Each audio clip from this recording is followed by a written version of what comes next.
Okay, this may look like alphanumeric voodoo, but it's in fact the cardiovascular system. So we're going to begin in the thoracic region here, and we're going to follow blood coming up the dorsal aorta here. That would be B, the aortic arch, and then A is the pulmonary trunk just here. So pulmonary trunk coming out of the right ventricle, and then the aortic arch coming out of the left ventricle. We then have a couple of structures coming up. Number C is going to be coming off of that aortic arch. It's the left subclavian. That's going to go and serve the left paw arm.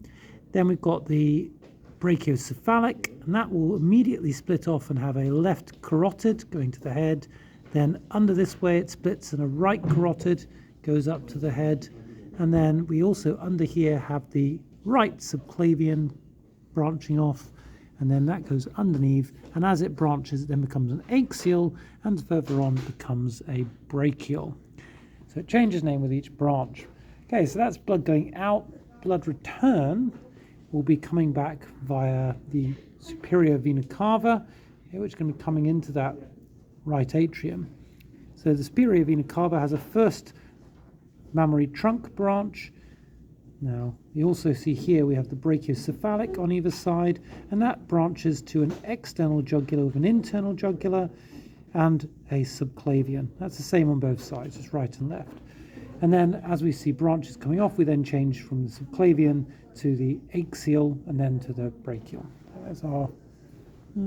Okay, so that's going to be the brachiocephalic, subclavian, and very quickly becomes the axial.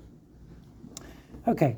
We go, oh, by the way, just up here, and I missed it, on the arterial side, we would have had here this, not the arterial, the venous side, we'd have had the transverse jugular, which comes across between the two.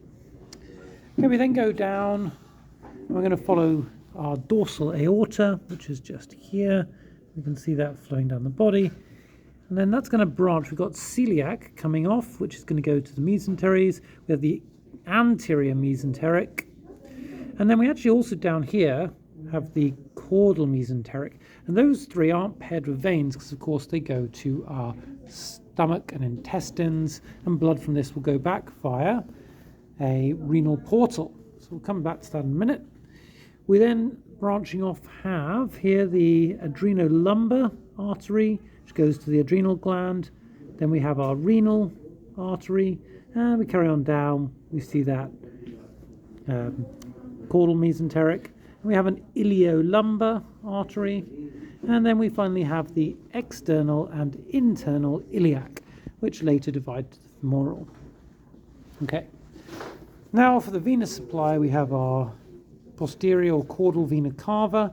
We had those branches for the adrenolumbar, for the renal, and branching off this we have the genital. I should have mentioned there's a genital artery as well. And carry on down, there's our iliolumbar vein, and we also have the iliac vein as well, just here. Okay. Now that portal system, you can't really see the hepatic portal, but it's in here. It's connecting our intestines, our digestive system, through our liver, and then we have a hepatic vein which comes out the back of the liver and joins up with the vena cava. You can actually just see that inferior vena cava coming up here to join the heart.